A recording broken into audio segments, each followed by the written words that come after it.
Ouh. Temps magnifique ce matin.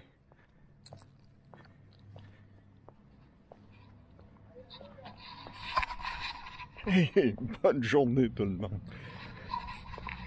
Regardez-moi de rock matin. Ce qui est le fun en mai en Gaspésie, c'est qu'il n'y a pas de monde, c'est pas débordé. Oh que c'est beau. Oh. Puis t'as les pêcheurs d'eau mort, regardez-les là. Il est à veille de rentrer, il va ramasser ses cages à le rocher percé.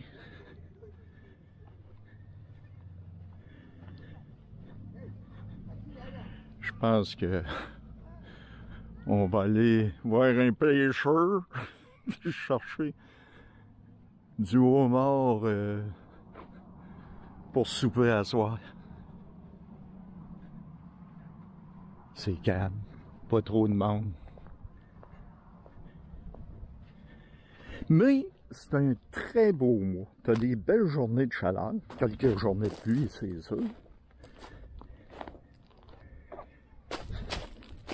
Mais t'as pas de brume. Ce qui arrive souvent, si tu viens en juin ou début juillet, tu peux pogner des journées de brouillard. Puis ça, c'est les journées un peu plus tough, je trouve. Des journées ternes. Puis la Gaspésie, ben, c'est une place pour visiter. Là. Oh, marée basse. Hein? C'est pas des farces. J'ai la plage de Percé pour moi tout seul. Regardez, je le sais, je suis avec mon action cam, là, mais il y a plein de bouées là, partout. Ah, il est vraiment là, au pied du rocher pour ramasser son homard. Puis cette année, il y en a. Je parlais hier avec un pêcheur, justement, puis il m'expliquait que d'habitude, il y a bien des années, à ce temps-ci de l'année, quand il pognait 150-200 livres d'une journée de homard, parce que c'était la bonne saison, c'était exceptionnel. Hier, dans la journée, ils n'ont pris 1800 livres, puis c'est le même depuis le début de la saison. Avec le réchauffement de la planète, le homard se déplace. Puis là, les îles de la Madeleine, la Gaspésie, ils ont du homard comme ça se peut pas. Puis l'eau réchauffe tellement, puis le homard aime tellement pas la chaleur, qu'il n'y en a pratiquement plus au Maine. Puis, là, les bateaux de la Côte-Nord sont en train de s'équiper pour faire du homard, à cause qu'avant, ils faisaient du bourgeot. C'est un genre de petit escargot. Puis, ils se rendent compte que le homard, ici, quand il y a une femelle homard qui est géniteur, ils n'ont pas le droit de la pêcher. Il faut qu'ils la remettent à l'eau, puis ils mettent 2 tags après la queue, la deuxième queue. Ça veut dire que si tu l'attrapes, tu la remets à l'eau. En Nouvelle-Écosse, ils mettent seulement un tag. Puis ils se sont rendus compte qu'ils en pognaient dans le cage qui venait de la Nouvelle-Écosse. Ça veut dire que le homard, il se promène en baptême dans sa vie. Il est parti de la Nouvelle-Écosse, puis il se ramasse en Gaspésie, puis il doit continuer à monter. Donc, c'est ça qui fait que, là, c'est des pêches miraculeuses, puis pensez-y, dans le temps qu'il en pognait 200 livres, il y avait à peu près 3 piastres la livre. Là, il en pogne 1800 livres à 8 piastres la livre. C'est sûr que le coût de la vie est plus haut, mais ça a été vraiment fulgurant. Ça a monté en dedans de 5 ans. Là, le prix du homard a monté peut-être de 4 piastres à 8 piastres la livre. Fait que, enfin, ils font une vie pas pire, parce qu'avant, je sais que je connaissais des pêcheurs, il fallait que les femmes travaillent. C'était vraiment une vocation, puis l'appel de l'eau qui faisait ce métier-là, parce que à cette heure, ils peuvent se payer des pick-up neufs. On continue la journée.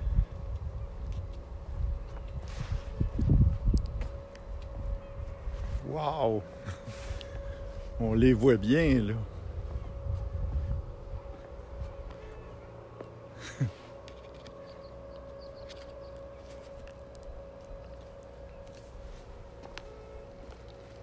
Il y a toute une histoire ici aussi, là. Ils ont refait le quai après la grosse tempête. Je pense que c'est au mois de décembre qu'il y avait une grosse tempête. Puis, quand ils ont refait le quai, ils ont averti les pêcheurs que... Les pêcheurs ont averti qu'ils ne faisaient pas une bonne affaire. Parce que... Avec les courants, ils allaient se ramasser du sable. Puis le ministère, puis tout le monde, ont dit, ben non, on sait ce qu'on fait, puis c'est de même qu'on fait le quai. Résultat, ça s'est ensablé ici, là. C'est supposé être de l'eau, là. Puis ce que vous voyez, le quai là-bas, là, ben c'est pour... où c'est à Gravelle, là. Ben c'est supposé être là qui amorce les bateaux.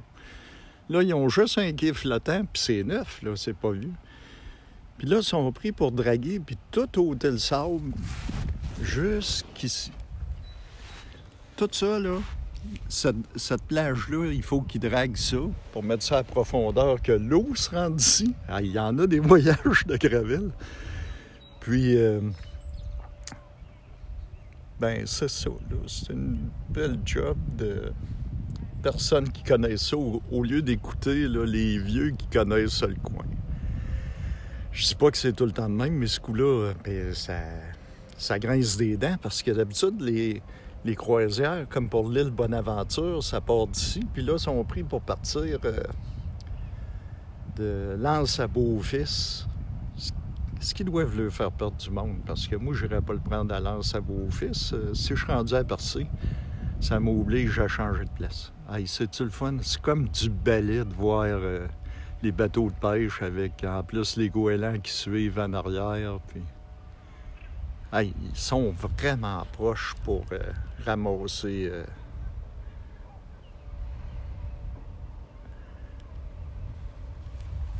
Ah, il est à côté sur le rocher.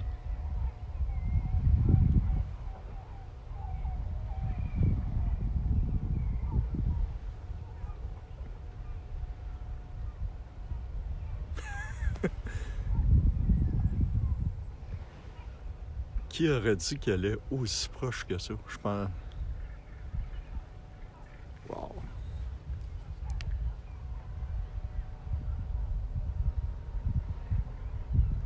Ouais, un autre qui s'en vient.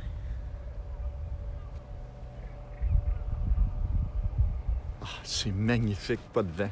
Hey, c'est quand même pas la mi-mai, là.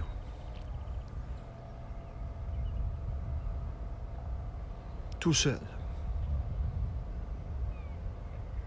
La maison en haut a été achetée, elle fait partie de l'Université Laval.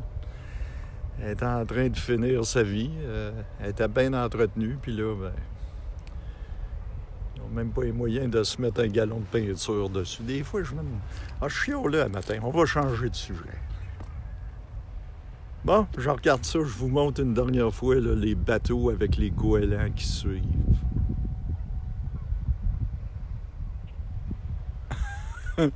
C'est-tu que j'aime ça?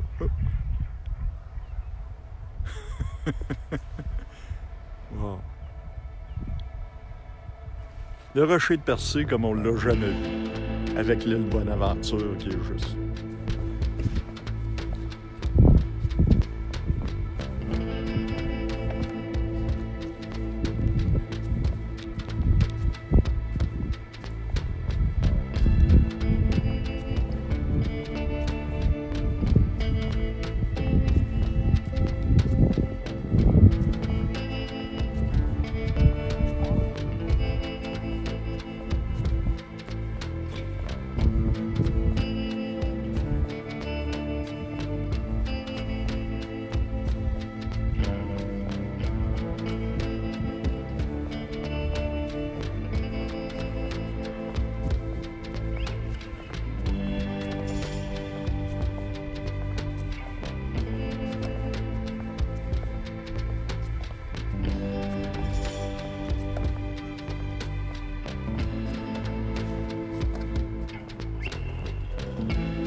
Puis là, une particularité que je savais pas, c'est la poule cet hiver a été avec un coq, puis trop longtemps. Puis le coq s'agrippe pour le sexe, plume sur le dos. Je devrais pas rire, là,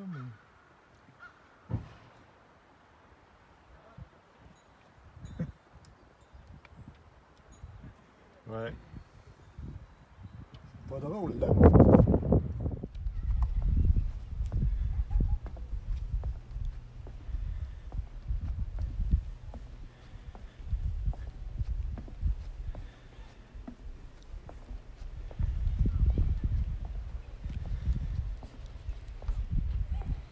C'est la fin d'une magnifique journée à Percé avec le soleil qui se couche sur le rocher et l'île Bonaventure. J'espère que vous avez aimé la vidéo. On se revoit très bientôt pour un autre Dodge Falia. Ciao bye! Ciao bye!